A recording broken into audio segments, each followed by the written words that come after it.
വരകളിലൂടെ അവൾ സുന്ദരമാക്കിയത് ഇന്ത്യയിലെ ചേരികളെയായിരുന്നു.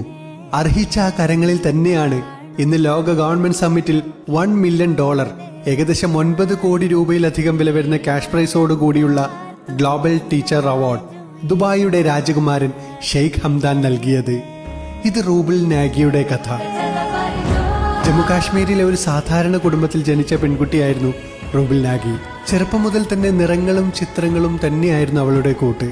കാലം കഴിഞ്ഞു അവൾ ലണ്ടനിൽ പഠനത്തിനായി പോയി. പിന്നീട് ലോകത്തിന്റെ പല രാജ്യങ്ങളിലും ആർട്ട് എക്സിബിഷനുകൾ നടത്തി. വിജയവും പ്രശസ്തിയും അവളെ തേടി വന്നു. പക്ഷേ ഒരു ദിവസം അവൾക്കൊരു വെളിപാട് വന്നു. ഇതുകൊണ്ട് എനിക്ക് ആളുകളുടെ ജീവിതം മാറ്റാനാകുമോ? അങ്ങനെ അവൾ മുംബൈയിലെ ചേരി പ്രദേശങ്ങളിലേക്ക് നടന്നു നീങ്ങി. അവിടെ കണ്ടത് ദാരിദ്ര്യവും വിദ്യാഭ്യാസവും ലഭിക്കാത്ത കുട്ടികളും നിറമില്ലാത്ത മതിലുകളുമായിരുന്നു. അന്ന് അവൾ തീരുമാനിച്ചു, ഇവിടെ നിന്നാണ് എൻ്റെ യഥാർത്ഥ യാത്ര തുടങ്ങുന്നതെന്ന്.